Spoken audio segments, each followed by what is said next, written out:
so far,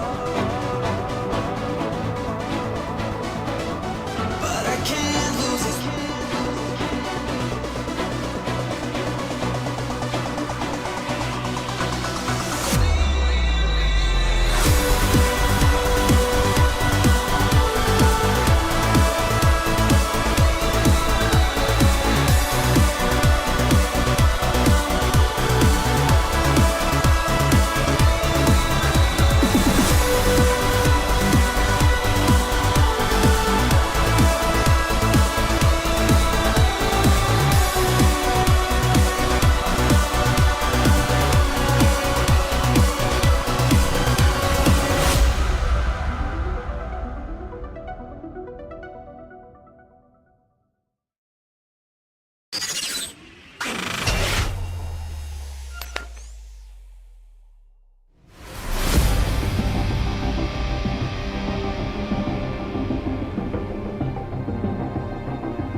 iRacing's virtual Atlanta Motor Speedway, we say good evening, sim racing fans, and welcome to the opening round of the playoffs in the 2024 Full Throttle Real Sim Racing Cup Series.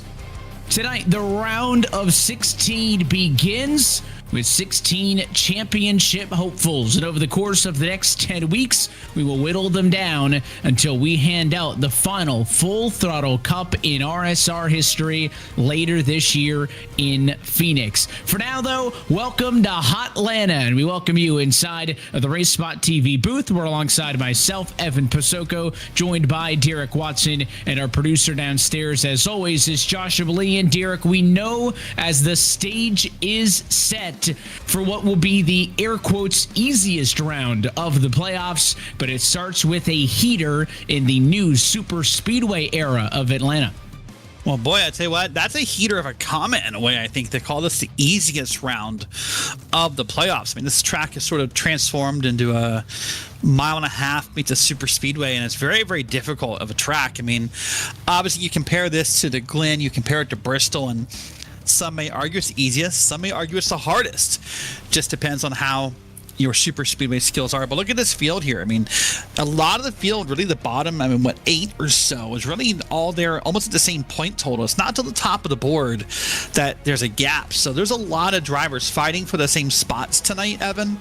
And there's a lot of drivers who could find themselves well behind the curve if the super speedway race doesn't go well.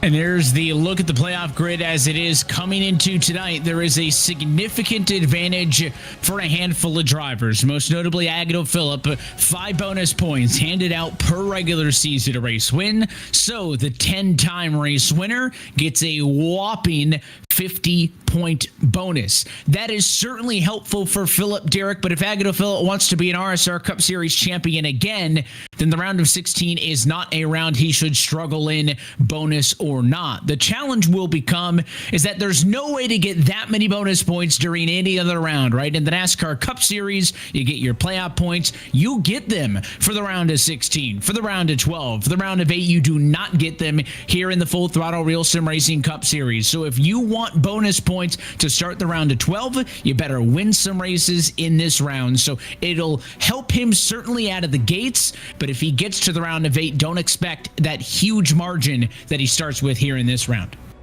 No, and that margin does mean a lot. It probably allows him to be a bit more aggressive either tonight or maybe next week at the Glen, knowing he has that big gap. It's not that it can't, bite him. He could end up, on the wrong side of it, but tonight he's doing pretty well with that gap. So I like it here. Let's look on track, by the way. And, I'd be remiss, Evan, if I didn't say happy Labor Day. And thank you to all the men and women out there who do all the hard work you do on a daily basis to make things happen, in whatever industry you work in. And, Evan, I thought we should probably take a second and put over Joshua Lee. And we pick at him a lot and make a lot of short jokes, and a lot of jokes go over his head. But he does a lot of good work around here. All the camera shots, all the producing, a lot of pre-show work, and, well, he puts up with us. That's the biggest one. And also, if we didn't have Josh, I wouldn't be able to stare at Cody Harris's face in a quarter of our production window over the course of the entire race on our live driver cam. So even if you don't see him on the broadcast, we see him on the multi-view and are always watching Cody, who's one of our many playoff drivers in the field. It's a good note then as you jump to the Keystone Light Ford on pit road that we are looking for red and seeing red. You see it on the scoring pylon left of your screen. You will see it on the cars as well, on the windshield banners, on the spoilers. Look for the red highlights. Those are the playoff drivers who are fighting for the championship. And Derek, in the NASCAR Cup Series, those playoff 16 are the minority of a 40 some odd large car field. Tonight, though, with a field of low to high 20s or teens, those 16 make up the majority. That makes their job even harder because it's more head-to-head than it is if there was 24 other non-playoff cars mixing up it in the field and kind of giving them a buffer. It is a very fair, very straight-up fight for the most part amongst those playoff 16. Yeah, there's only a couple of drivers that could really play spoiler tonight and could win this race and really kind of take away advantages or benefits from a playoff driver. What Cam Patterson, I think, would be one. Mike Maddox, Tom Morano, and DeAndre Kane, I think, are the only four that could really throw a wrench in the system, so to speak, by winning this race, and it would negate, bonuses and this and that. So it's not impossible. Listen, this is not your flat out super speedway that we have every week, but anything's possible. Anything certainly is, and the qualifying session has drawn to a close, so let's go trackside and take a look at your starting grid. Pole position tonight goes to the number 28 machine of Cody Harris. He will bring us to the green flag, and he will be joined by the Flat Out Esports number 44 of Michael Lariah in second. Back on row number 2, it is Cody's A51 Pro X Altus teammate, the number 94 of Agnew Phillip, lined up alongside the Vantage Racing team number 20 of Brandon Gass. Row number 3 inside, P5 on the grid, the Fast Forward Esports number 12 of Ross Cato, and to the outside, P6 tonight, the number 1 of Peter Irons. Moving back into P7 is Sam Nieto in that classic number 2 machine next to Bradley Burke in that bright white and pink color scheme. Then you got Thomas George and Minazzi Major 9th and 10th back there in row 5. And then Austin Coop and Braden Whitaker round out P11 and P12. And that 12th place starter, Whitaker, the first non-playoff car. Another non-playoff car, 13 starting spot tonight goes to Cam Patterson. And then a playoff driver, the Subpar Racing 75 of Steve Soa. Back on row 8, no playoff contention here for Mike Maddox in the number 30. But in the playoffs, that 16th place starter of Eric Papineau. Andrew Freenosh, the lowest of your playoff cars on the grid, starts 17th. He's lined up alongside the Rograve Racing number 42 of Tom Morano, and shotgun on the field. Row number 10, it is the Extreme Performance Motorsports number 90 of DeAndre Kane. So if we talk about the notables of the playoff cars in attendance, Derek, it would be remiss if we did not mention the notable missing playoff cars. Both Maverick Davis and Matt Danson qualifying for the round of 16. They are not here tonight. That makes that margin for error a touch better for the 16 drivers, or the 14, I should say, that showed up, because instead of trying to avoid being in the bottom 4, you just have to avoid being in the bottom 2 of that group. It also means if we see Davis and Danson later in this round, missing this one almost certainly puts them in a must-win situation as we look at our race information. Yeah, it does. I agree with that. But let's take a look at the race information first. See everything here on your screen. You see a pit window there. You see your 4 tire sets. Of course, a fixed setup as it is in every RSR race. And your halfway bonus, where we'll hand out some bonus points. But I agree that for those drivers, this is really tough because neither of them have that big gap. They have, they're right there basically at the line. It's not like if Agnew Phillip missed it or anything. So they'll have to work hard at it into Glen and in Bristol. By the way, great news for Cody Harris. Got a teammate pushing to start a super speedway race. That should go well for him. It all starts right now. You win tonight, you're through to the round of 12 and on to the next battle. It is the first of 3 races in the round of 16. And we're happy that you're with us at Monday night on RaceSpotTV. Let's go playoff racing at Atlanta.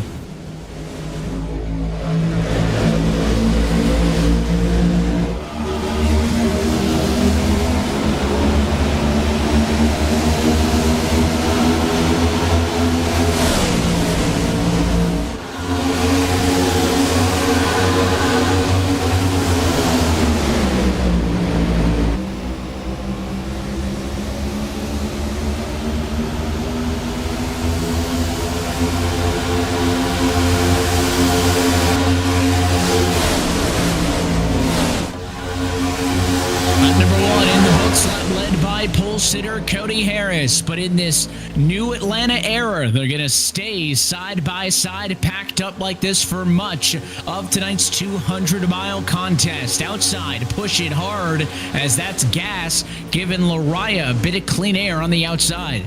You know, I talked about that. I thought it was good news for Cody Harris to have a teammate behind him and ready to push. But really, honestly, look at here. Gas is the better pusher so far in this first 2 laps than what Agnell Phillip has been for Cody Harris. I mean, look at this gap now. They're clear of the bottom lane. Now, they may not move down. They might like that momentum they're building up there. But if they wanted to, they now have the choice. They have the opportunity if they want to go to the bottom of the racetrack, but if the outside's what got them there, do they choose to abandon it or do they stay put on board with Harris? Live shot, middle of your screen, and that's a live look in at home on the right-hand side. A little bit of a smile as he takes a shot in the back there. That was the 94 of Agnell Phillip, giving him a push along and giving that inside line some momentum. No big swings here or there. If you started up top, you're running up top. If you started down low, you guessed it, you're running down low. Not a lot of movement inside of the top 10 as these cars have yet to get space.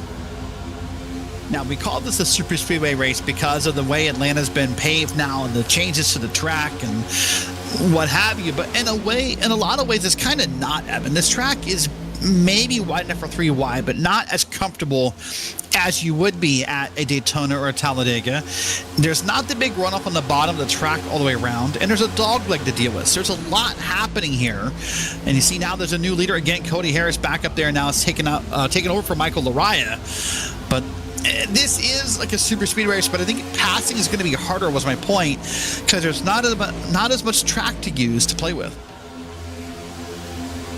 Yeah, they always talk about how Daytona is a little bit tighter than Talladega and how that could be a factor. Will Atlanta even tighter as so? Of course, we'll see Dega later on in this playoff is on board with Austin Coop. Big shot to the back end there as he rides in line behind that number 6 car up the road of Thomas George. Again, there's just not a lot of space, a lot of movement as well as these drivers kind of wiggle and bob through the turns. Nobody has dared to make it 3 wide yet. Inside now has the advantage with the 94 of Phillip pushing Harris once again. I saw there that Agnell Phillip thought about moving up, and not sure if that was planned for Harris to follow him, but Harris went up there and stopped the run regardless, and now it's Lariah on the bottom. If Harris isn't careful here, Evan, he's going to find himself in the sucker hole in the middle of this drafting line because those 2 cars are both going to get there. And he's going to be not clear on both sides if he keeps trying to kind of, flirt with both lines as he is in this moment.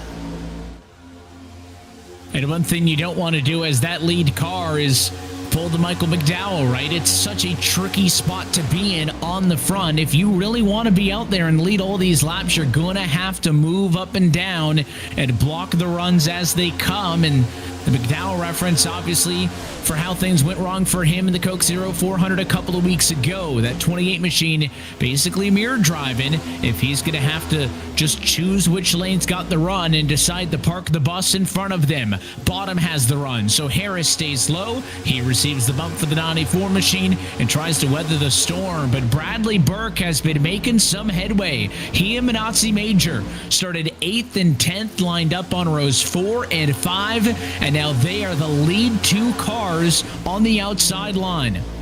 In fact, Bradley Burke, the leader that time by, I do believe. So mark off a lap led for Bradley Burke. Now, here's how this track is like a super speedway. Look at the names moving up and down the chart. I mean, Bradley Burke's up here, Minazzi Major's up here now. You know, you see some of your previous front runners in the back. And here's your previous winners, by the way. Daniel Eberhardt back in 2022. Matt Danson not here tonight, Seth the Merchant. But Minazzi Major won this race early the season. That's what locked him into these playoffs, Evan. It was way back when, in order to get himself locked into this with a Atlanta race win back on February the 26th. So the Rograve Racing driver trying to sweep the races here in the Peach State in 2024. He gets that bump for Major with the onboard look there, as he continues to ride up top in that pink and white number 19 machine.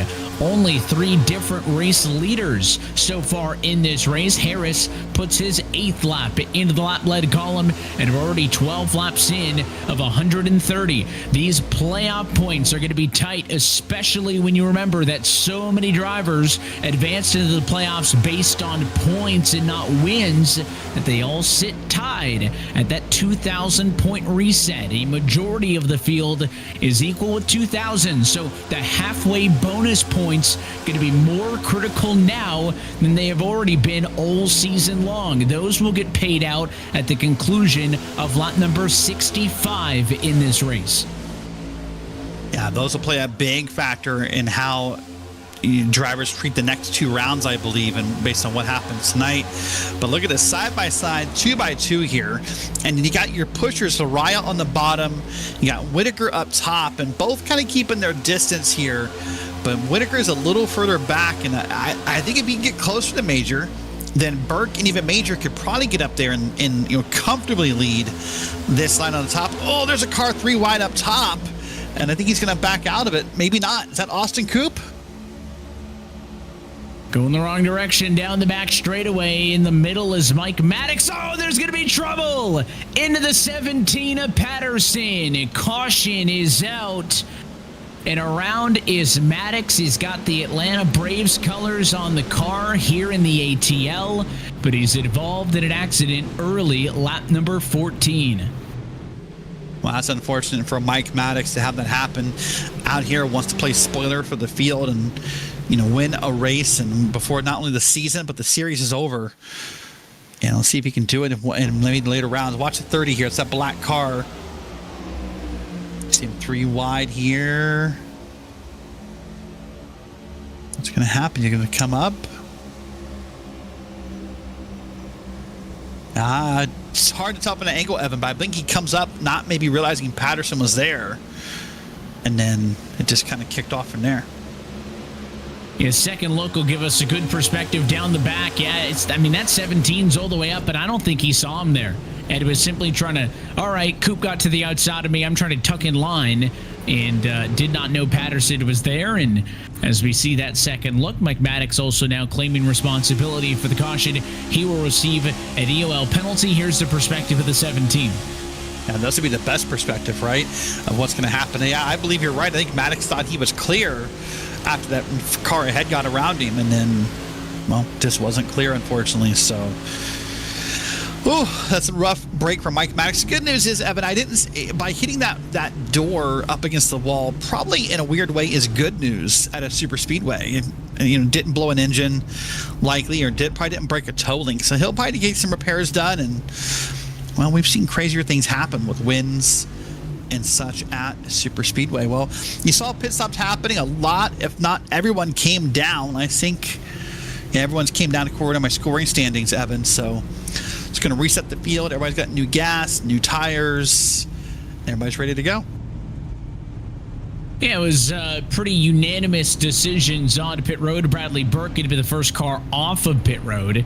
He had a 6.7 second fuel only stop for that machine. It was a 10-second stop on pit road for the Minazzi Major. That's because the Brady 2 car came in for fuel and right side tires only.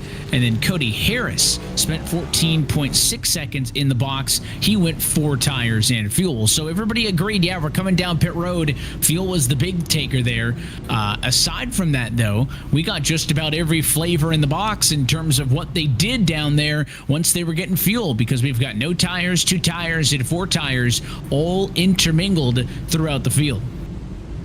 And this would be great information not only for us, but for the drivers to pay attention to, because this is, I hate to say it, I repeat it a lot, this is not a standard super speedway. Tires do matter here, Evan. Like, this is not, full throttle, pardon the pun, flat out racing. You have to really manage the corners and manage that dog leg. And so I'm curious what maybe a 2-tire run does if we stay green here compared to 4 tires. This is like a live science experiment happening right in front of us.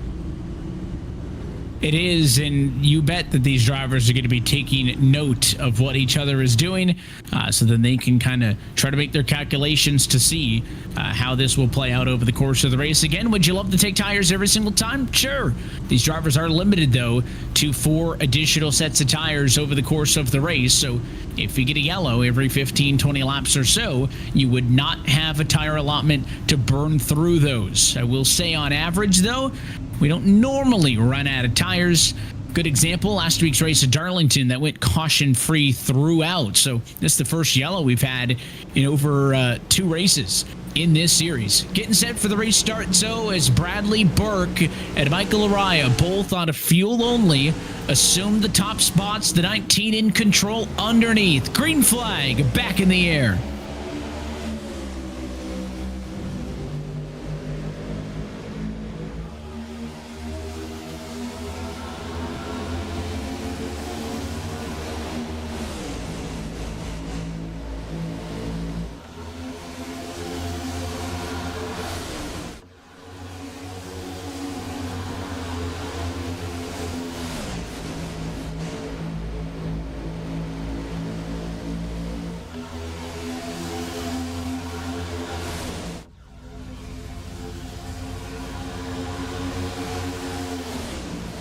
Outside, it gets formed up a little bit sooner as they rip into turn number 1. It's the 44 Laraya with the nose out in front as he continues to hold pace in Sim Speed Shop Chevrolet. Minazzi Major pushing 2 cars clear to the outside.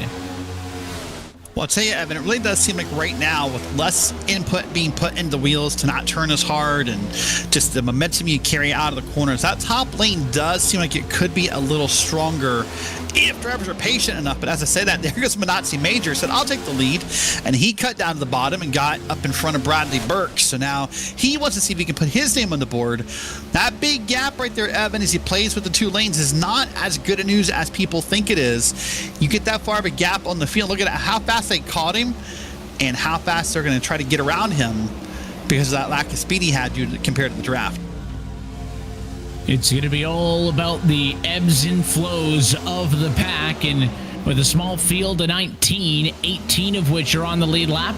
All 18 of those cars are in this lead pack as they run. Maddox lost 2 laps pitting for repairs, so he's 2 laps down in 19th. Look at the move by Laraya, slicing to the inside. The 28 car, Harris, follows suit, and they will dart back out in front to Minazzi Major and company to the tune of 2 car lengths down low. And now that 28 car just worked with the 44, abandons him just as fast. Back up top, Harris and Major together. What a slide. Harris, aggressive, dives back down to the inside. Wow, that was not much room there between Harris and Michael Laraya. He pulled that off, and barely is what the best word I have for that. But great job by Cody Harris getting out there now side by side with Laraya. And they're going to come around here again through this dog leg. And in a way, Evan, I think the dog leg is the hardest part of this track. I know it's wide, but there's something about that visual trick when you're in the car. For some reason, it just doesn't look wide. It's the part of the track that makes me the most nervous as a driver. I get a little clammed up in there sometimes.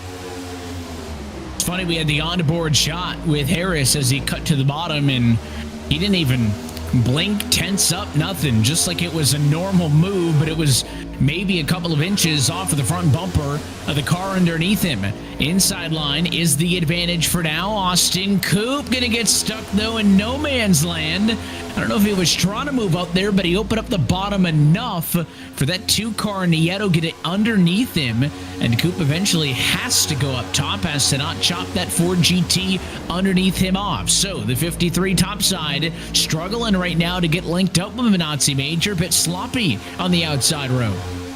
Yeah, they're not completely lined up. They're kind of wiggling back and forth. And, I think they're both kind of, instead of watching the line or watching the track, Evan, they're watching each other. And so then if the front car wiggles right, they want to wiggle right. And it just kind of creates this awful snake effect. But speaking of snakes, there's Michael Lariah. He snaked his way to the top.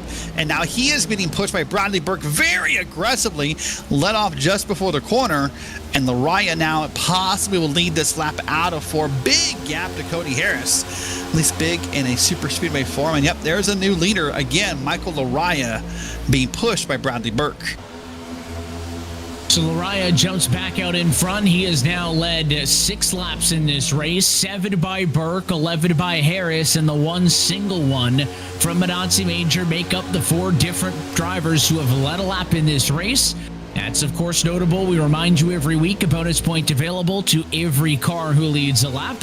A second bonus point also available to the driver who leads the most laps. That is awfully tough to do in a drafting race like in Atlanta, a Daytona, or a Talladega. But for the moment, Harris looking pretty good and confident out in front. There are not a ton of big movers, again, because traffic has been so congested. Right now, your biggest mover inside line, 4th car back, the 75 is Steve Soa, started 14th, he's up to 7th. There's a lot of up 2s, up 1s, up 3s. Soa's up 7. That's currently the best of the biggest movers.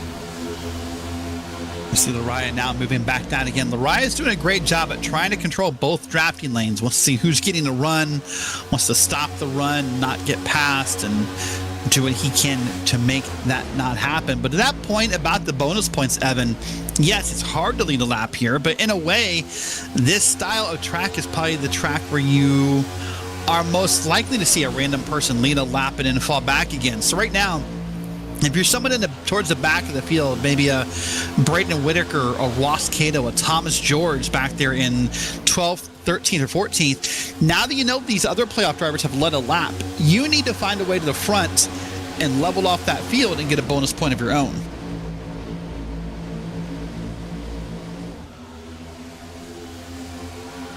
Now it's Cody Harris to the front again. Look at these guys. He's moving back and forth. Agnew Phillip is pushing again. And they are darn close, Evan, to creating that 3rd lane. They keep flirting with it. Harris and Agnew Phillip keep kind of drifting up towards the middle. And if they're not careful, they may not want to make that line, but the other drivers might put them there and just, get above them and below them and let them fall back. And you saw when the momentum swung to the outside line, how that bottom started stacking up quite aggressively so. And they had a couple of hairy moments when you got cars bouncing off each other, but so far, everybody seems to be okay. Nobody really struggling a ton with handling. Track temp not too crazy. With outside temps at 84 degrees and track temps at 97. Handling not too much of a concern, at least visually, thus far in this one. Again, it all comes down to space. It is a claustrophobic racetrack to be drafting at. And with the 2 in front of the 53, Machida Coupe up top. Now the outside seemingly struggling to get momentum going. This will help, though, as the 44 Lariah goes bottom to top. That'll give a bit of suck to the 2 car. He'll draft up to him. And we'll see if those cars can get linked together. Yeah, see if Nieto can get up there right behind Lariah and push. And that's what we need to do here and make up some time. But they're doing pretty good. They're now almost even up with P3 on the bottom, which is Bradley Burke, and trying to make that run happen. So let's see who can make their line work better. In fact, there is Bradley Burke. Now he's moved up. So now it's Burke leading the top. Now he's leading Lariah, Nieto, and others. And this is probably going to become a drag race, I'd say, into turn 3 to find out who leads this lap. And it's going to go on and on for the 97 laps that are still left to go in this race. Look out, Nieto sideways that time as Coop caught him on the exit of the corner.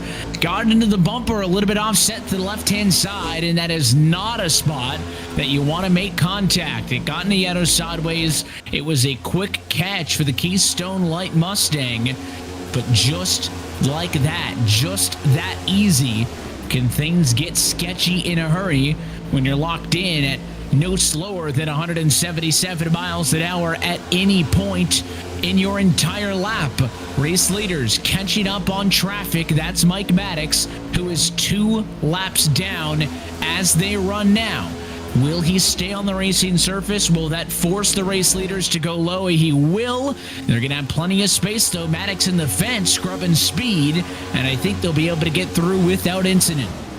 Yeah, and if Mike Mack's able to time it correctly, he'll be able to pull back down, and if the car is, appropriately fixed, be able to get some of that draft off the back of the field and not lose too much time. I know he's already 3 laps down, but he's just kind of hoping maybe for some cautions and some lucky dogs to happen. By the way, if you want to know how aggressively these cars are pushing, Evan, Agnew Phillip had to pull up a moment ago half out of line to put air in his car, because he must be getting close to overheating, because for Agnew Phillip to pull up half a line, and I couldn't tell at first, maybe he was ditching Cody Harris, but no, he's just trying to put some air in that car and cool it off. Watch, there it is again. He's not trying to pass that lane. He's trying to get some air to that side of the car to cool off those temps, because in this drafting lane, that car will heat up fast, and if it overheats too much, gonna have a problem. Could be, and speaking of problems, you've noticed if you've been watching that leaderboard on the left-hand side of your screen, guys, but Andrew Freenosh has dropped out of this race due to a connection issue. He falls to 19th position. He's already 14 laps down. Even if he can resolve whatever that external issue is and reconnect to this race, he is only to get a spot or 2 if other cars rack out. So a multi-time champ at Andrew Freenosh, a playoff driver, is going to be last place in the playoff standings after the first race here in the round of 16. Well, luckily he'll have the 2 who didn't show up tonight. That'll give him a small buffer. But if I was Andrew Freenosh, if I could reconnect, I would get back in here, because this is super speedway racing. A big wreck could happen any minute now, any second now it could happen, and it could take out 3, 4, 5, 6, 7 cars. And yeah, listen, it's no fun riding around 15, 20 laps down, but if you know you could pass a number of cars and maybe get yourself back above the cut line before next week, you have to do it. You can't throw away an opportunity to get points. And again, with 2 playoff cars not here, Freenosh with the early issues. Again, it makes that margin for error a touch better. But right now, of the other 13 playoff cars that are still actively on track, 12 of them run 1st through 12th. So Austin Coop in P15 would be sitting 13th in the standings, and with some work to do as he kind of sits as the last one actively on the racetrack. Again, though, he is part of the lead draft. He is not at risk of losing the draft, so it is not a ring the alarm bell type moment. But again, with so many cars starting at that 2,000 point number, a good night and a bad night could be the difference of 5 or 6 spots on track with how tight things are likely going to look. Yeah, it's really just a big question mark over the heads of everybody right now, because lap by lap, there's people moving up the field, down the field, and every which way here. And Bradley Burke's going to try and lead that top line around, but look here, Steven Sowa is up top, and Steve Sowa is, someone I think started towards the back. He started 14th, so he's made his way up front, wants to get involved in this race, and lots of movement here. So let's see if he can lead a lap and get those bonus points. One of our playoff drivers as well is a 75. And right now, I said I thought the top lane was dominant, Evan, but for now, everyone seems to want to hold the bottom. Yeah, the inside has settled in as the place to be as they ride single file. Almost 20 laps away from paying out some awfully critical halfway bonus points In this opening race of the round of 16, Harris continues to rack up the lap lead counter. He's now led 20 more.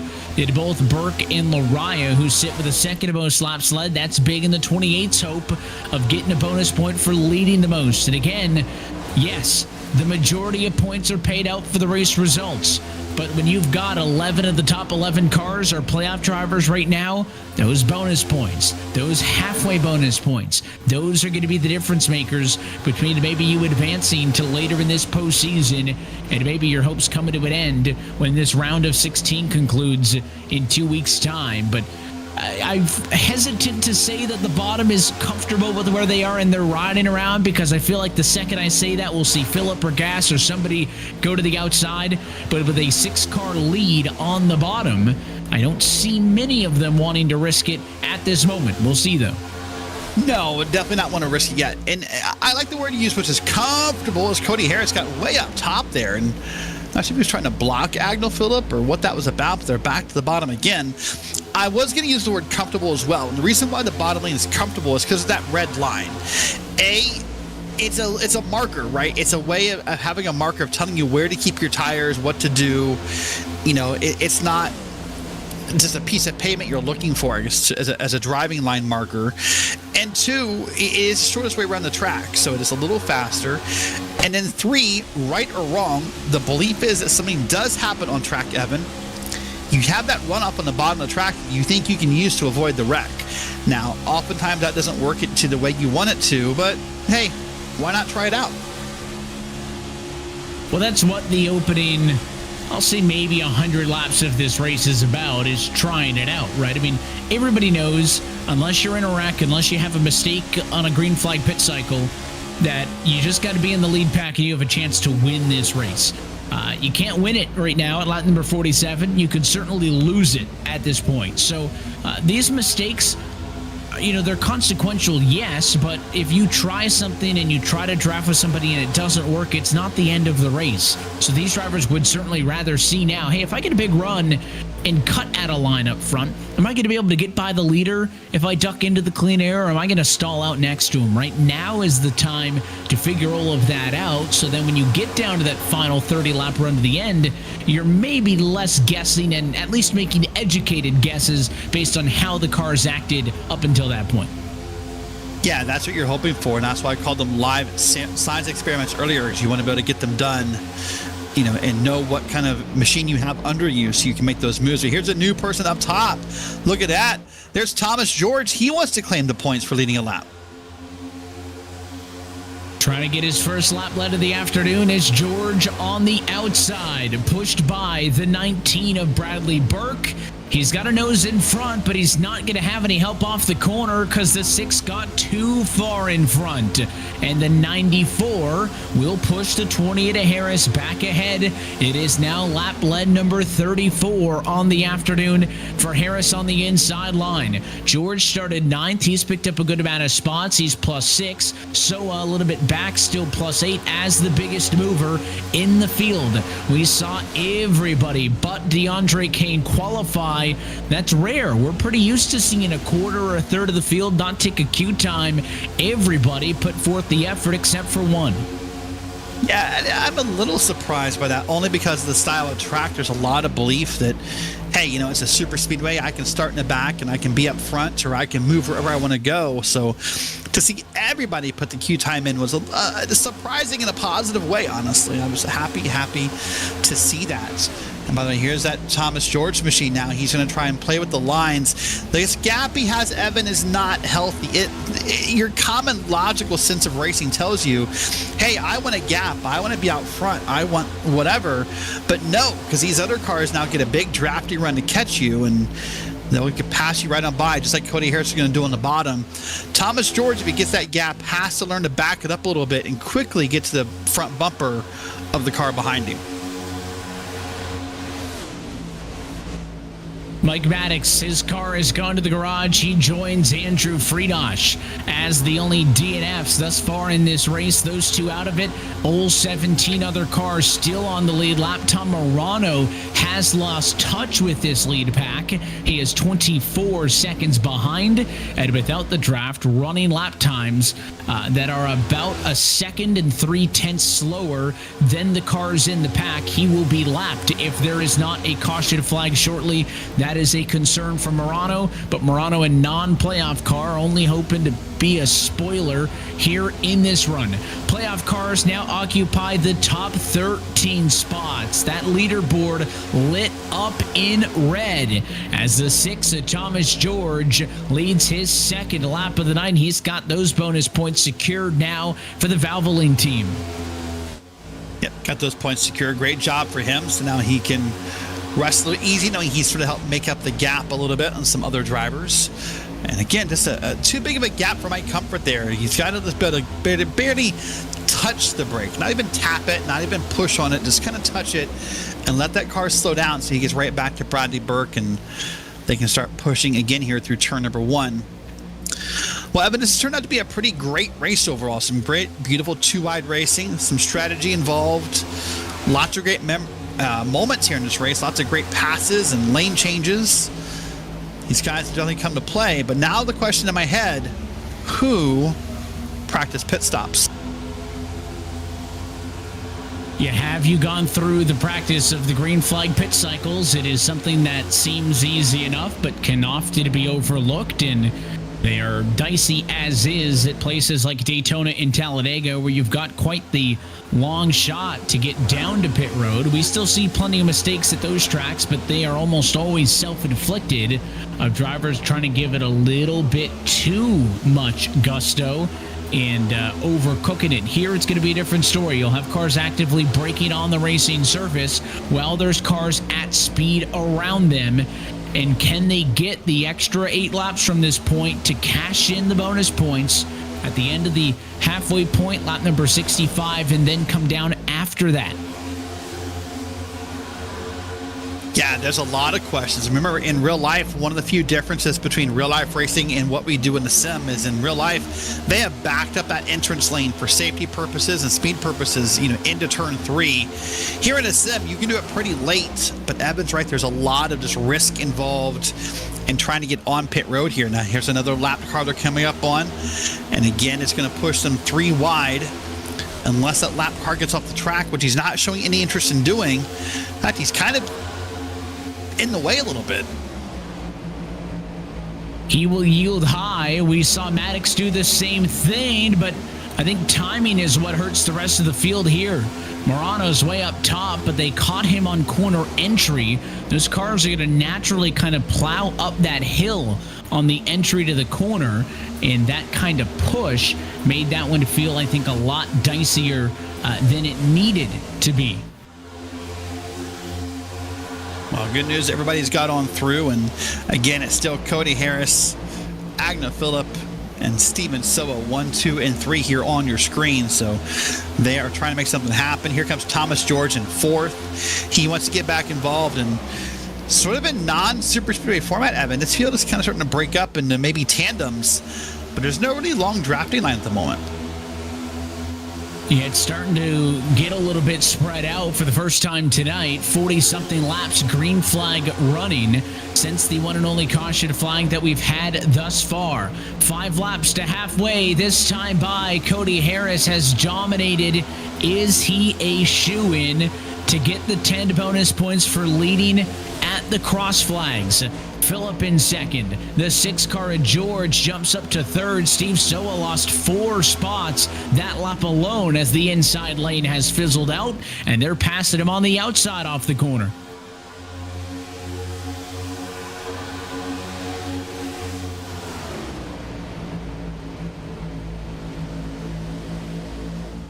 These points could be big for somebody like a Soa, for somebody like a Cato, to try to help themselves get away from that big pile of cars. Reset the 2000. Oh, there it goes. Oh, no. Soa's in the wall. Gas takes him out.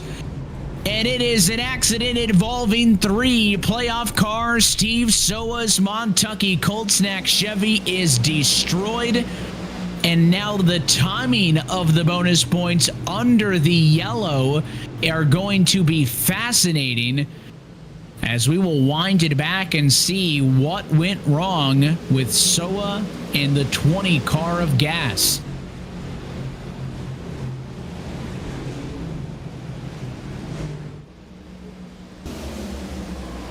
Well, let's take a look and see what happens here on the RSR replay. Oh, Soa just came up. I think you talked a moment ago, Evan, about how it's natural for those cars to drift up in that corner. And I think this maybe the speed of the corner, the force feedback or the pressure or what have you just got to him a little bit.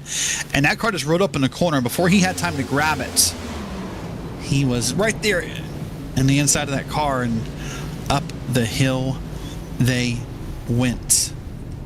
Well, Evan, as you said, this will reset everything. Pit stops no longer a concern under green. Everyone will come down and put, I'm guessing at this point, gas and 4 tires.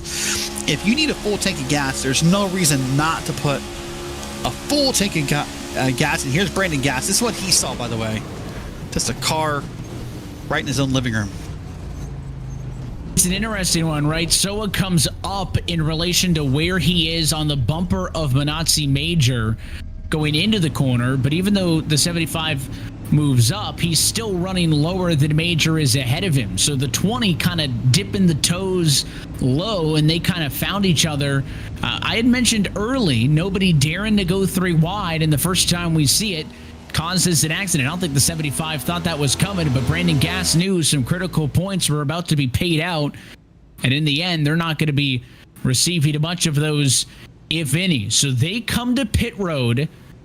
Again, everybody's going to cycle off Philip Harris company, but Thomas George and Minazzi Major stay out. They're looking to cash in the points, I feel, to get 10 points and 9 points for running in first and second. If the lights go out on top of the pace car, then they would get the bonus points coming to the green. If the lights stay on, they could receive the points at the 1 to go, and then they're going to be off pace, right? Like, there's no scenario, I think, with the timing on this one, Derek, where they can get the bonus points and then still get to pit road, get the tires, and reset. So this is kind of an all-in, all chips to the center of the table type move for George and Major right here. Kind of that old, NASCAR all-star style qualifying where everything matters. The driver matters, the pit crew mattered, the strategy mattered, so on and so forth. So kind of interesting to see in that own manner here. But now as we take a look here, as the pace car comes around, we can see that lights are off. We are 1 to green. And more breaking news in the playoffs. We just saw an accident that involved Steven Soa and Brandon Gas.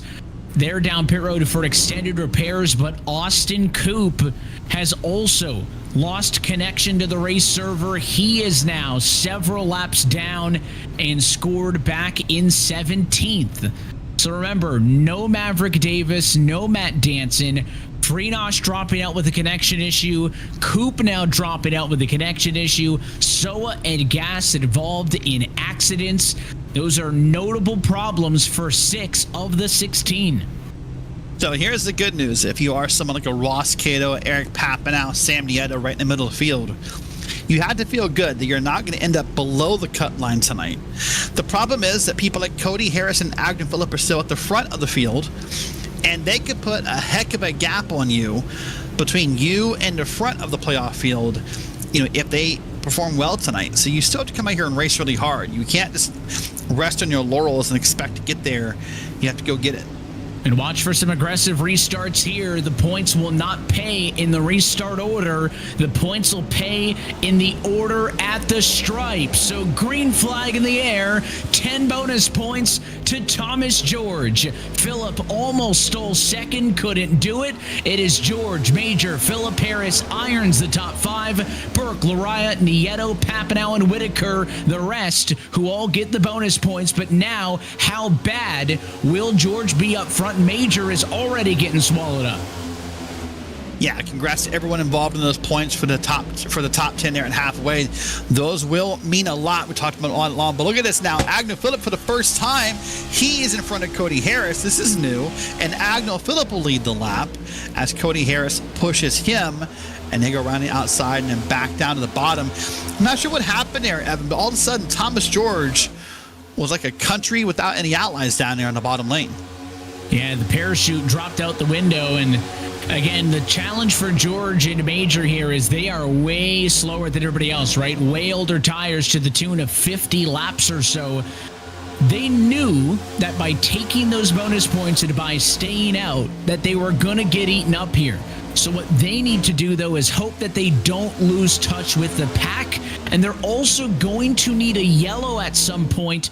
Otherwise, they're going to be off the number on fuel, and it might be interesting if they can go the distance to the end. If they have to pit on their own, that will hurt them because they're going to lose the draft. So they're really hoping for a quick yellow here to hit the reset button. It is a gamble, but again, right now they got the points. They just need to hope it plays out in their favor. You mentioned Agnew Phillip to the top spot. He got his first lap lead of the night with that move, so he gets a bonus point. And now it's Michael Laraya back in control. That 19 machine of Burke P2's been doing a lot of pushing tonight. And by the way, coming back to your point there, if you are the cars who haven't pitted in a while, you're kind of hoping to stay green for a few laps, though, because every lap we stay green is another small, minute possibility that the rest of the field would come down under yellow with you and kind of level off that track position. So if we went yellow right now, no one's going to come down and pit. They all just pitted. There's no reason to do it again unless they think they need to top off on fuel. But, you know, give them 5, 10, 15 laps if you can go that long, and maybe some drivers will be craving tires, and they would come down with you.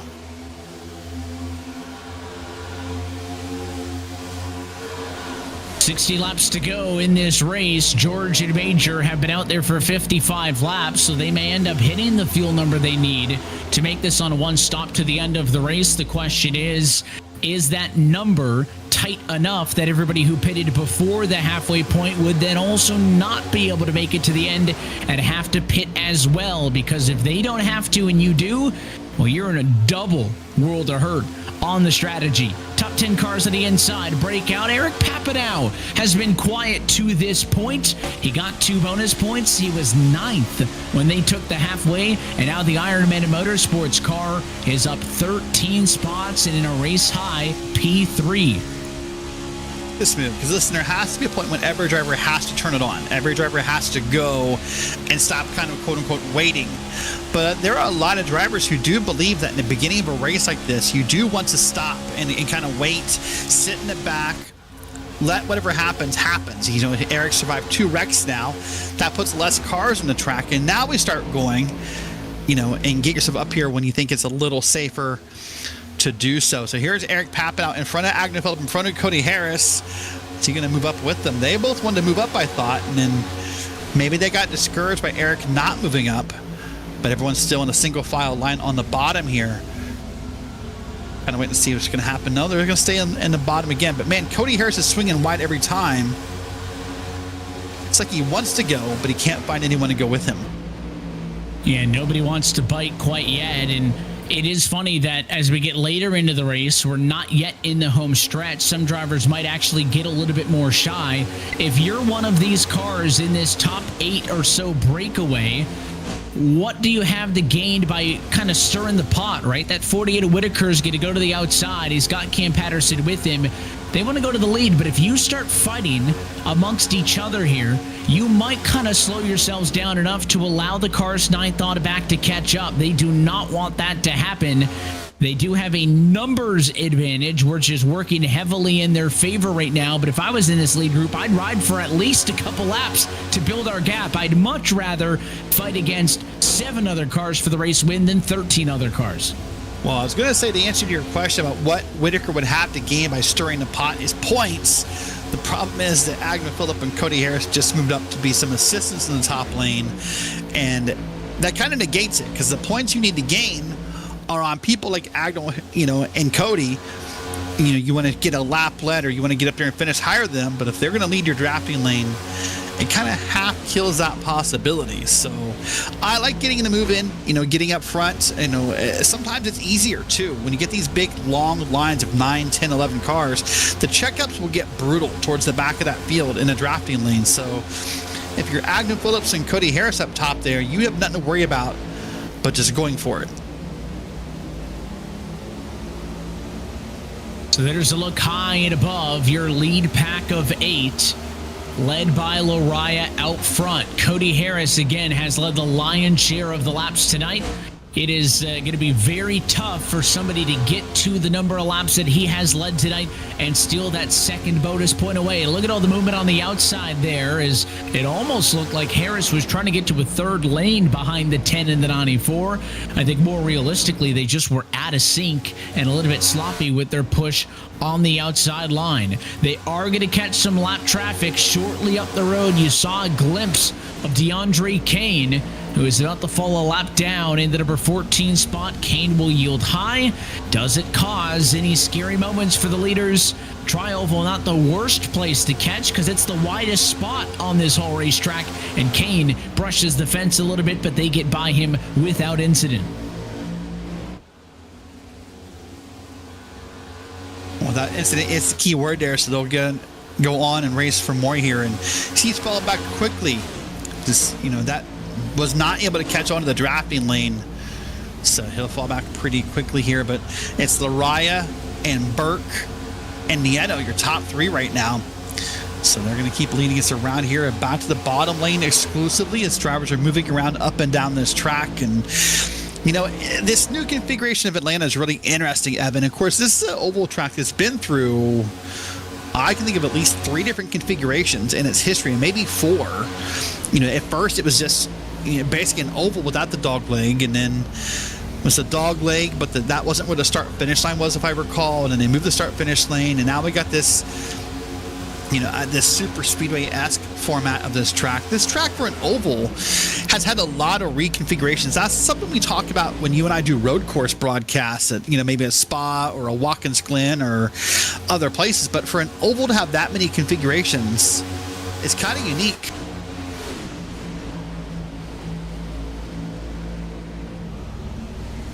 Over the way, Thomas George says he's going to be coming down pit road from 9th at the end of lap number 84.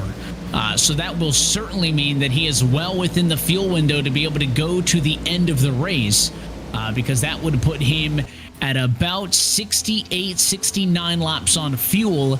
The challenge means is that all the other cars who pitted before the halfway point would also need to go about 67, 68 laps to the end, Derek. So they're going to be really close on the number of being able to make it without another stop. But again, that's bad news for Major and George.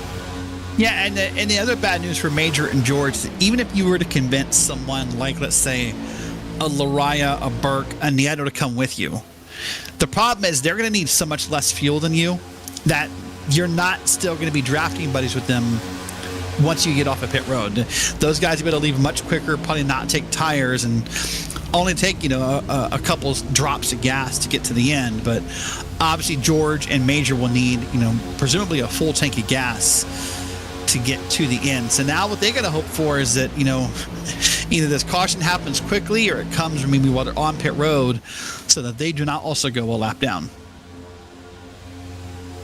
They've announced that they're going to be pitting in, so that pack 7 seconds behind these leaders that we look at are going to be unaffected, but curious to see how effectively that 6 can get down. George is leading that secondary pack. Here they are. So he's given them plenty of advance notice. They go to the outside because he's got to hit the brakes right in that racing line as they come off of turn number 4. George down pit road, a little bit of smoke. Pit road speed of 45 miles an hour. He's in. Medansi Major follows him also. They are going to lose their lead lap status almost certainly as these leaders go on by. And again, it was a big gamble they played by staying out for the bonus points. Yeah, the question now becomes how many laps will they lose in that process? And I bet it's 2 is the guess I have in my head for the record of green flag pit stop and how many laps you lose. But that was a great job by Thomas George. He communicated the field multiple times, told everybody what was going on. Hey, we're going to be pitting. This way, nobody was surprised. Nobody made contact. Everybody was up in the top lane. So, great job in the communication department by Thomas George to help, navigate that and prepare for it as best as possible. And they're going to blend themselves back out onto the racetrack. They're in turn number 2, so I think they are going to be able to get up to speed before these leaders get to them, but it'll be in effect about a lap and 3/4 that those cars have lost. And again, they only have each other, so their speeds will be significantly slower than that of the race leaders. Well, you talked about the reconfiguration of this Atlanta Motor Speedway, Derek, and as we have a small moment as the race leaders are single file to talk about some Atlanta history, let's go into the RealSimRacing Full Throttle Cup Series vault and talk about some Atlanta races of the past. And we start with 2012, the second Atlanta race of that season, where Landon Huffman would lead 122 laps en route to victory ahead of RJ Williams, Chad Cole, John Abbott, and Dwayne Vincent in the COTs. Yeah, those cars look a little different, don't they? A little different. Obviously a very different track back then. And you see him now getting ready to do his burnouts there and slide through the grass and celebrate that victory. That was a long time ago, and wow. Hard to drive that car track combo in that era. And then something a little bit more modern, 2022, when Daniel Eberhardt won the spring race here at Atlanta. He did not lead the most laps in that race, but he was able to get the victory. First time we saw this new configuration, dramatic finish. Daniel Eberhardt, again, one of the drivers who will have a lasting impact on the history of this Full Throttle RealSimRacing Cup Series, becoming the first winner at the new Atlanta Motor Speedway.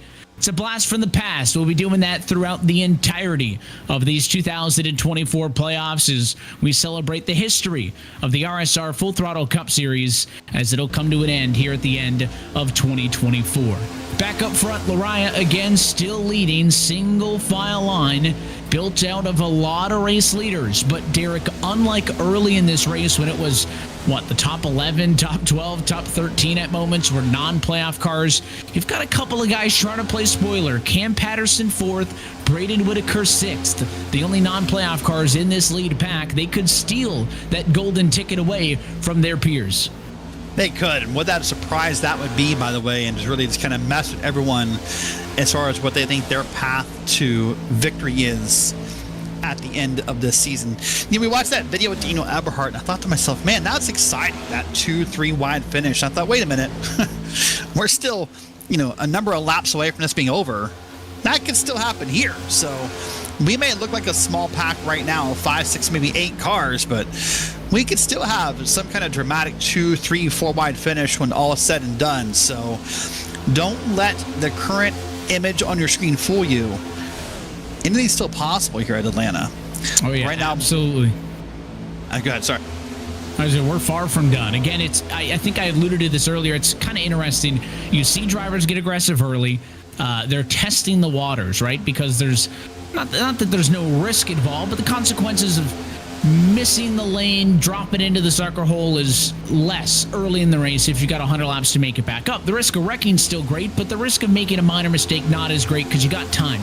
Now it gets a little bit more serious, especially in this lead pack of 7. If you make a move that gets you in the wall or you got to check up, you could lose this draft in the blink of an eye, and you're done at that point. Without a yellow, you're not catching back up. There's not enough time for mulligans, so even though we're later in the race, drivers do tighten up a little bit at this point because those mistakes mean more.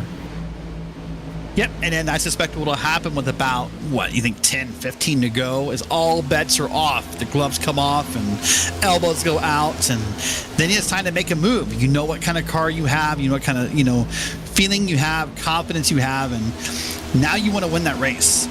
Sometimes it's more importantly than playoffs. It's about winning a race for some of these drivers. It's about that pride, saying, hey, I won today, and celebrating thereafter. So there'll be a lot of exciting moments still to come. But Michael Araya, is really doing a great job at leading this bottom lane around. But Bradley Burke is the one I'm concerned about, Evan. He keeps drifting up out of that corner, and that's dangerous because Sam Nieto is going to get that draft run under him, and it's going to create a moment here in a second where Nieto's going to be up under Burke, and it could lead to some problems with contact between those cars.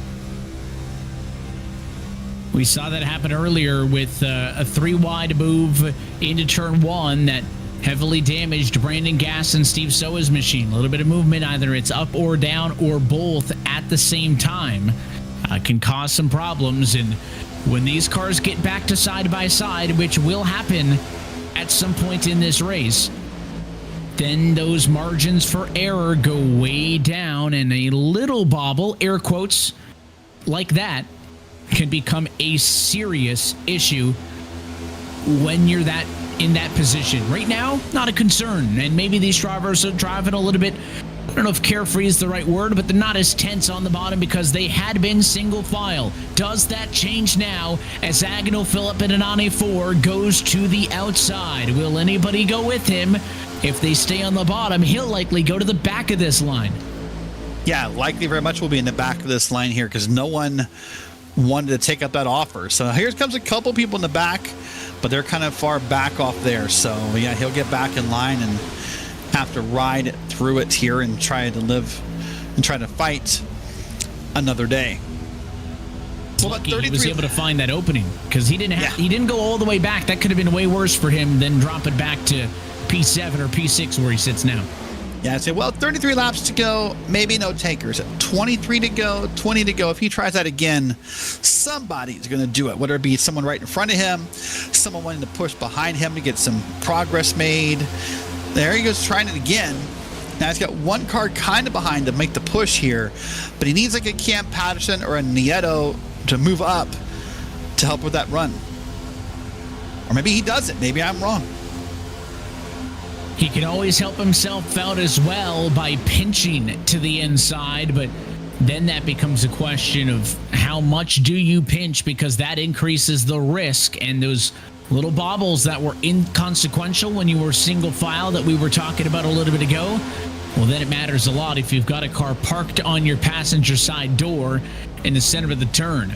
Again, Agnel Phillip knows if he wins this race, he's locked into the round of 12. Yes, he starts with a hefty bonus and would likely only need a top 12 his way in race results to the next round with that bonus, but that is not how Agnel Phillip drives. He shows up and competes to win on a week-by-week basis. It's exactly the reason why he won 10 of the 20 races in the regular season. Still holding on the outside of Patterson for P4, solo on the outside line. Now, what is bad news for the moment for Agnel Phillip is, of course, he lost his drafting partner and his teammate in Cody Harris. But what's good news for Agnel Phillip is that lap by lap, Cody Harris is in a group of 4 cars. It's himself, Irons, Morano, and Cato. You can see the names there on the left side of your screen. There they are on your screen. These guys are gaining fast, Evan. I looked over a minute ago, and I thought Cody Harris was like 9.5 or 10 seconds back. He's now down to 6.5 seconds back. These guys are beautifully in line. There's no bobbing and weaving. There's no swerving. There's no side-by-side racing. They have one goal, and that's catch the field. It's all they want to do. Last lap for Phillip, 31.031. It was a 34.42. You talk about those lap times. You talk about the pace. If they maintain that, they will be there with about 20 laps still to go in this race. And while Agnel Phillip, in the end, completes what he wanted to do, and that was the charge up front, got some help from the 10, this harps back to when we were talking mid-race about the leaders after that pit cycle and after the restart. Do you run single file to pull away, or do you fight with each other? Well, they've started fighting with each other. It has cost them dearly. And if that secondary pack continues to make up time, it'll go from a 7-car battle for the win to an 11-car battle for the win. Yeah, depending upon, I guess, who you are and where you are in line affects your opinion of that battle and if you want it or don't want it or what have you. But you're right. Here's Agnel Phillip leading Eric Papinal, by the way. Eric is up here in P2 in that beautiful kind of multicolored. I think it's a black and a purple and a pink and other colors involved in that livery. But Cam Patterson, by the way, is one of those drivers you talked about trying to play spoiler. Himself and Braden Whitaker, 3rd and 4th. And Evan, I keep thinking in my head, a lot of drivers circled this race, whether maybe it was Agnew Phillip or Cody Harris or whoever, saying, hey, I could win this. I could lock in my spot into the next round. I could relax after tonight and not worry about the Glen or not worry about Bristol. But if Cam Patterson or Braden Whitaker win this race, that's a big monkey wrench into a lot of plans. It is, and it would continue to adjust the dynamic of how these drivers attempt to points race with a couple of tough challenges. If you're not a road course guy, you need to get some points in a race like Atlanta because Watkins Glen on deck next week. If you struggle at short tracks, Bristol after. So for a lot of these cars, they really need to cash in tonight so then they can try to limit how much they lose over the course of the next two. Again, Atlanta's tricky, just like Daytona and Talladega, because anybody could win a race like this, but don't take that to say that it's easy. It could just as easily be Agnew Phillip's 11th win as it could be somebody else's first win. But if you're in that scenario where you don't have bonus points to play off of, tonight is the night to try to build a defense that you can hold over the next two rounds. Looks like from the horizon, Cato and Morano, that secondary group, their run has stalled out now that the leaders have stayed single file after Agnew Phillip and company went to the lead. They are still 5.5 seconds ahead of those cars in 8th on back. Yeah, that run definitely has stalled, and you're right. It's just due to the lack of battles and the lack of, speed being dropped and runs being killed and so on and so forth. So right now it's Agnew Phillip here. You're still leading Pappin out, but Patterson, Whitaker, and Lariah, your top 5. But even if in maybe 5 laps, if this pack up here gets a little racy and they start going too wide, I don't know if there's still enough time for Cato, Morano, Irons, and Harris to catch the field now with that run being stalled for a few laps. So if you're those 4 drivers, you need these guys to start fighting right now, because every lap that goes on, it just feels a little bit less possible to catch these drivers.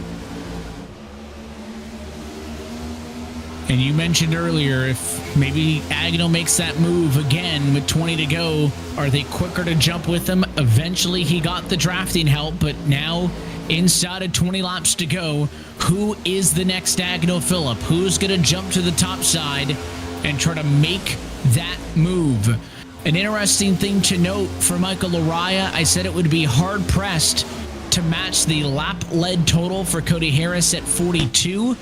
Well, Michael Lariah has led 41 after he spent a ton of time out front, about 2/3 of the way through this race. He only needs to lead 2 more to pass Harris and score an additional bonus point. Harris is not in position to do that right now because he's 5 seconds back and in the secondary pack.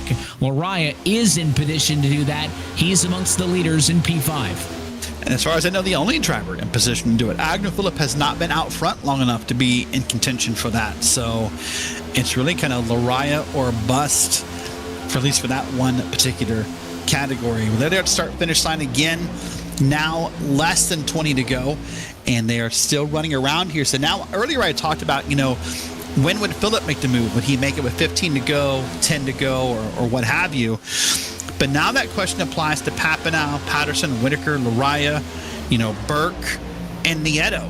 Because now that Agnew Phillip's up there, he's going to stay his line, more than likely. Unless he can throw a block and kill a run, his line is his line.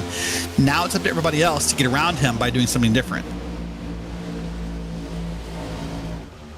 The waiting game continues. Agnew Phillip anxiously watching the rear view mirror as he tries to see if someone's going to make a move to try to get around him. Remember the spoilers: Cam Patterson, Braden Whitaker, 3rd and 4th, non-playoff cars. Looking to be a spoiler tonight. Race win for them would mean that nobody from the playoff 16 would lock into the next round tonight. You have to win to get in no matter what.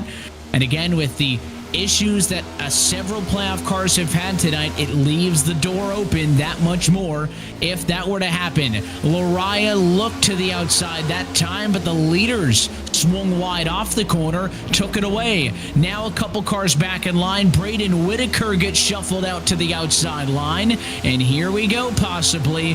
Whitaker solo right now. Can he find some takers? Right now, the answer's no. Coop more than willing to go with him. But remember, Coop had those connection issues earlier tonight, so he is 30 laps down, and that is not for position in this lead pack. So all Coop can do is help. He can't do anything for himself right now.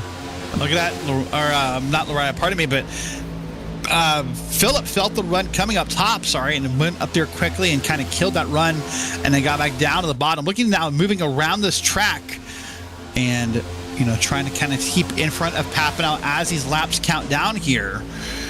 By the way, the biggest people who are hoping that Patterson or that Whitaker could win this race has to be anyone either a lap down in this race or maybe the drivers who didn't make it tonight, so at least one more spot open for them later. So there's some drivers hoping for a spoiler here due to their bad luck, probably. And look at that move by Bradley Burke. He went high to low and left the 10 of Papanow hanging. Papanow's going to pick up some help on the outside, but it was a nifty move by Bradley Burke, who Euro-stepped his way to P2. Wasn't able to get to the top spot. Now he finds himself topside. So he just deked out the 10, and now he needs to rely on a push from the 10. They'll draft up to the bumper. Phillip decides to play defense topside. It opens up the door on the bottom for Cam Patterson, and the race is on. Side by side for the lead. 12 laps to go in Atlanta. Here we go. We wondered when it would happen, and now it has happened. Everyone's decided it's now a time and a moment that they need to race. They need to go for it and make something happen. Patterson getting pushed by Sam Nieto, who's being pushed by Michael Lariah on the bottom. It's Agnefilda, Bradley Burke, and Eric Papanow up top. So the bottom lane has one more car in that line, but they're not as close together as the top, and that's what's causing them to kind of fall back and not be able to lead this lap.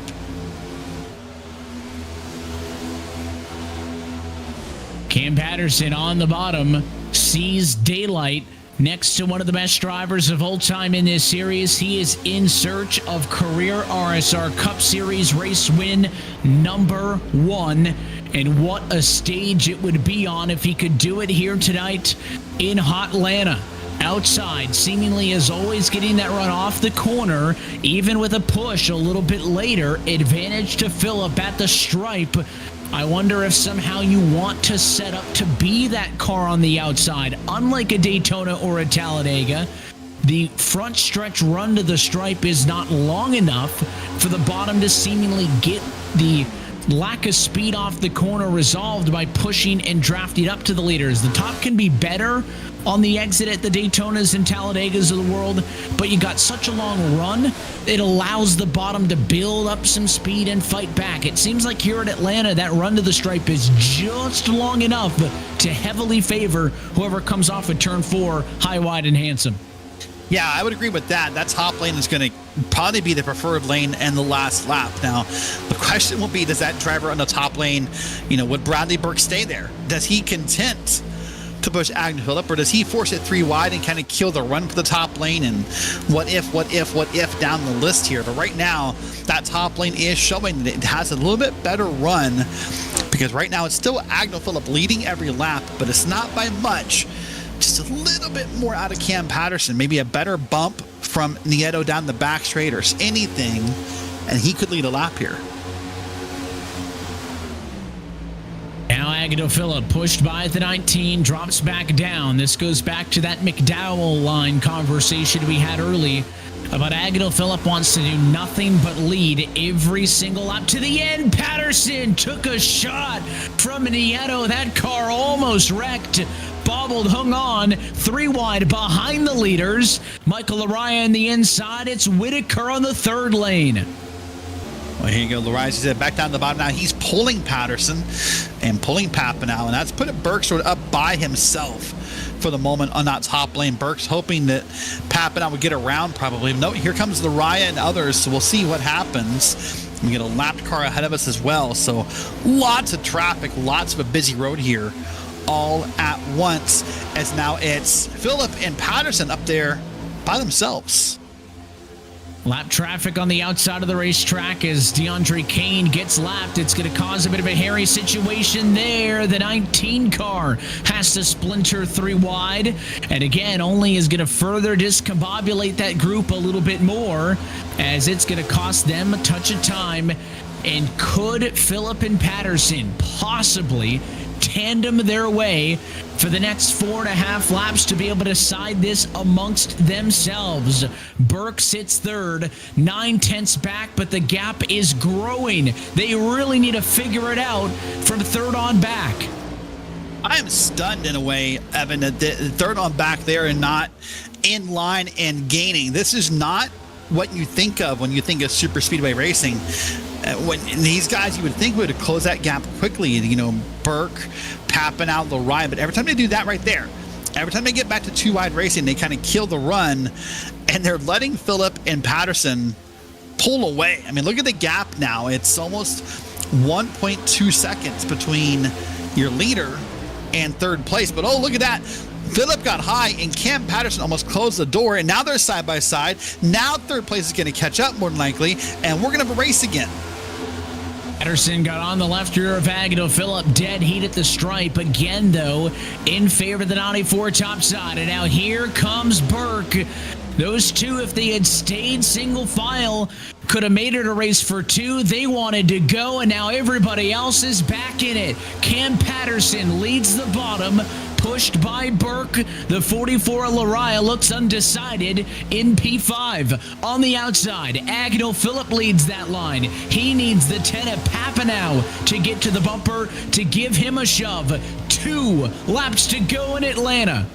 This is getting tight. It's getting interesting to see what's going to happen and how can Cam Patterson drive this car in a way to give him the advantage. And he needs to start if he could start, you know, drifting up out of those corners a little bit, Evan, and get more of a run off of that corner, he might do better. But right now, he's got one of the best pushers in Bradley Burke, and now Agnell Phillips out front again with the white flag coming out.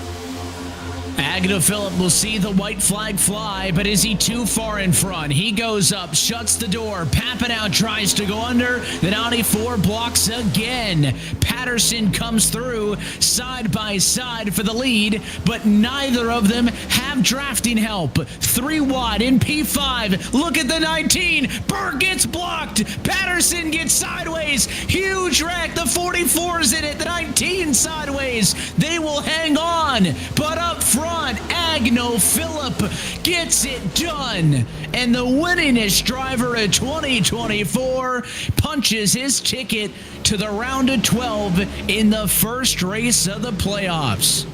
Wow, what a dramatic, crazy fashion to do it in, with a big wreck on the back, and once that happened, it was smooth sailing for Agnell Phillip. And I thought for sure that 17 was sideways back up. They should have all wrecked. 5 cars get damage in it. But in the end, I think they all drove it back to the start-finish line. It did cost a position or 2 to Burke, who limped to the start-finish line. But Agnell Phillip not taking it easy on him, and he is through step number 1 on his quest to go for a Full Throttle Cup three-peat winner at Atlanta. Let's rewind the tape and watch it again. And the race deciding moment right there. Look at those top 2. They're so far out. There's going to be a huge run for that purple car in the middle. And Cam Patterson has to block. He needs to get that bump, but he was a little bit too late to react. Yeah, very kind of late to react. He had to wait and see exactly where he was going to line up in front of or behind so he could get the proper bump. But you're right, just the speed difference was too big, and it just got crazy from there. So Agnell Phillip has won his way into the round of 12 in his quest to become a 3 times consecutive Full Throttle RealSimRacing Cup Series champ will continue. We take a look at your full race results. Again, playoff cars indicated by those red marks on the left-hand side of your leaderboard. So it is Philip, Papineau, and Nieto 1, 2, and 3 for the playoff cars. Neither Patterson nor Whitaker able to play spoiler. They don't lead any laps in this one, but they were in the conversation late when it mattered. Lariah, Cato, Harris, Burke, and Irons will round out your top 10. Looking back into P11 here is Tom Morano, the last car on the lead lap, and then Manazzi, Major, Thomas George, both 1 lap down. And then we have the cars, more than that. DeAndre Kane 3 laps down, Soa 7 laps down, Austin Coop 30 laps down, and then Brandon Gass, Mike Maddox, and Andrew Freenosh round out the 19 car field. It's a look top to bottom at your RSR full race results. Let's head to the RSR post-race show where we are again talking with Full Throttle Cup Series race winner Agnell Phillip. Tonight, though, he's a race winner in the playoffs at the Atlanta Motor Speedway and has locked himself in to the round of 12. Agnell, congratulations. Thanks, Evan. That was an interesting race. Yeah, glad to be able to lock ourselves in to the next round. I know you probably weren't sweating because the incredibly successful regular season gave you guys quite the upper hand in the standings with the bonus points coming into this one, but we had said at some point in the race that it's not really your strategy to points race and not go for wins, and that shows you lead the third most laps in this one at 31, and you were really the control car for much of that run to the checker. Yeah, I mean, I felt like I wasn't able to ever get into a good position for the first 2/3 of that race. And Cody and I were doing a decent job drafting there, but it was just the two of us, and especially Flat Out had the 3 drivers, so it was really difficult. I felt like to get into a good position, but eventually I think Michael might have been saving fuel or something. I don't know what was happening, but I was looking down at the speed somewhere around lap 100, and then we were slow. We were almost going as fast as we were in qualifying in the draft. So I knew that we had some we had some kind of reserve pace there, and almost I needed a little bit of help to kind of get up to the lead, but I was making time by myself on the outside, just kind of holding it wide open. So and then just got into a good position at the end, was able to block the runs as they were coming, kind of pick the right lanes. So yeah, I mean, there's especially, I think, with the regular season we had, there was no need to points race. Really, it was about kind of going for the win, because I think from a reward perspective, the reward for winning is significantly more than just a solid finish, because it locks you into the next round.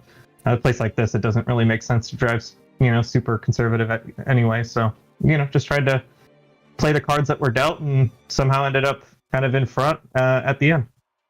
And there is still more reward to be had, because yes, you advanced to the round of 12, that is secured, but we were talking as well when we showed everybody the playoff grid at the start of this race that there is no scenario in which you get 10 race wins in this round of 16 to get that 50-point bonus, right? You don't carry those same bonus points round to round to round, it resets. So race win tonight gets you into the round of 12. It also gets you 5 bonus points, but you'd love to start with 15. So now that you know you're locked in, do you take more risks? What changes into the Glen and into Bristol so that you still go for those race wins and try to get even more bonus points? I mean, I don't think the mindset changes much at all. I think kind of we'll have the pace that we have at the Glen. It'll be good for whatever position it's good for. It's kind of how those road courses go. The halfway caution is going to throw a little bit of a wrench in things, I think, but we'll have the pace that we'll have there. So there's not a ton in terms of anything beyond just preparation and making sure that I'm kind of as fast as I can be. Bristol, we'll just go out there. We'll try to get another win, like you said. Those extra 5 points carrying into the next round, which I believe has Dega, is going to be helpful. Going to be really helpful, because then I think we also have the Charlotte Roval in the round of 12 as well. So kind of being able to, have some cushion for 2 races where things can go badly very quickly is going to be important. Especially with the smaller field sizes, I feel like that extra bonus point is even more valuable, because you kind of, it's hard to make up points right now. with the size of the field. So, we'll just kind of keep doing what we're doing. Seem to have worked so far, and we'll see how these next couple races shake out. But yeah, glad to, we have the luxury of having that, being able to have that attitude because of, the regular season performance and this win. So try to keep it up. Well, we appreciate your time. Again, congratulations on the race win here at Atlanta, and we'll see you next time out as we head to Watkins Glen. Appreciate it, Evan. Thank you. He's your race winner tonight at Atlanta. 11th win of the year, none bigger than this one. His march to the three-peat continues as Agado Phillip is a race winner in Hampton. We'll continue on through your top finishers. Eric Papineau almost stole that one late. He tried to draft to the bumper, came up just a little bit shy, but it is a strong P2 for the 10 car, and Derek's with him. Well, Eric, good news. You survived Atlanta. That's got to feel good, right? Man, I am still shaking after that. It was incredible to be up front and battling for the win. It sucks to finish one spot short, but man, with the type of season I've had, I will take it.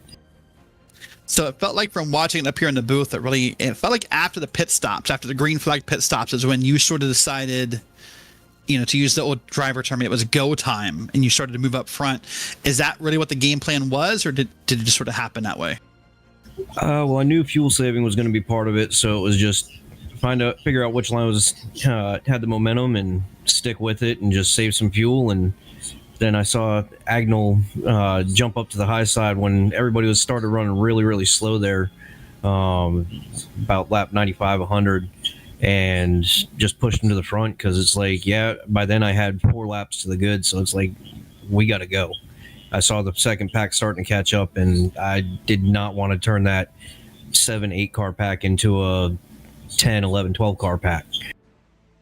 So we get down to the white flag, you're there amongst the drivers, Patterson and Lariah was in there, Agnew Phillip was in there, and that big wreck happens, kind of around you and behind you at the same time. Once that wreck happened, was your hopes kind of gone of catching Agnew, or what were you thinking?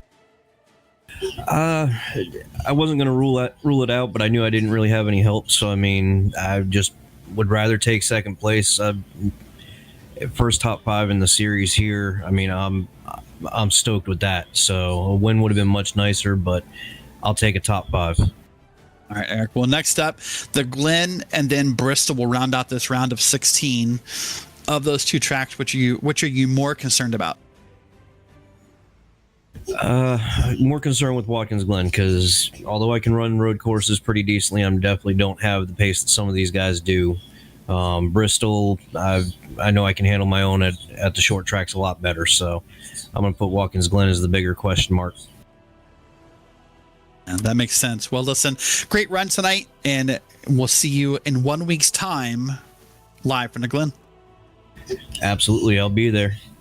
All right, Eric, we'll see you soon. That's Eric Papineau finishing P2 tonight, Evan, and I think we can move on right on and grab Sam Nieto. Sam, you finished P3 at Atlanta, and sort of out of nowhere at the end, and what a crazy finish that was. Yeah, that was nuts. It probably feels like every finish here is a little nuts, but you survived it. So what was your game plan coming into tonight, and how did it change? Honestly, I didn't really have one. I didn't even think about this race until about 6 o'clock. And there's really no practice you can do. I'm not about to, actually, it wouldn't matter anyway, but I don't run official. So there's really no game plan. Just figure it out during the race. And even during the race, I don't really know if I figured anything out. Just stay in the lane and hope for the best. There's really not moves you can make. I was pushing the hell out of, I think it was Cam, and we just weren't going anywhere. So I don't really know how to make lines move at this track. So I don't know. I just stayed in line and see what happened. Fair enough. Well, you stayed in line and a P3 happened. That's good news. Well, next week we go to a road course at Watkins Glen. What is your level of comfort with the road course? 0. I don't turn right. I'm not an ambi turner. There you go. All right. Well, so that means you're kind of leaving it all up to Bristol in your hopes in a way. Are you confident you can do the win and in at Bristol, or do you need to point your way in, or what do you think? Well, the set in the spring was very, very, very bad. I think I finished fifth, 2 laps down, which doesn't really say much for me, but really doesn't say it. Well, it says a lot for the guys in front of me who were fast as hell and lapped up to 5th place twice. So I'm gonna have to put in some work for Bristol. I can't go in with 0 preparation on a very bad set like I did in the spring. So I have to figure the setup out. Watkins Glen, I mean, I'll do some preparation. I'll try to claw some points. So maybe I've got a chance at Bristol, but I mean, I love Bristol, but I just hope the setup's good. All right. Well, listen, good luck, or not good luck. It's over. Sorry. Great run tonight, and good luck in the next 2 rounds. Hey, thanks. I appreciate it. All right, Evan. Well, that is Sam Nieto in the 2-car, finished P3 tonight, and that's a look at your podium. And a big thanks to our top finishers for giving us some insight on this one. As Agnew Phillip gets his 11th win of the year, it is the 15th race win for the A51 Pro X Altus group. And again, Agnew Phillip has punched his ticket through. He will race in the round of 12. And immediately you look down to the bottom to see what happens with the cut line. Matt Danson had 5 bonus points for a race win. So he started at 2005. Maverick Davis did not. Neither of those drivers compete.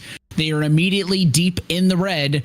Although we all know Matt Danson, if he could make Watkins Glen a formidable force to try to win that one. The big shocker for me was Andrew Freenosh. He wrecks out of this race early. Freenosh is 3 points in the red. Brandon Gass is 2.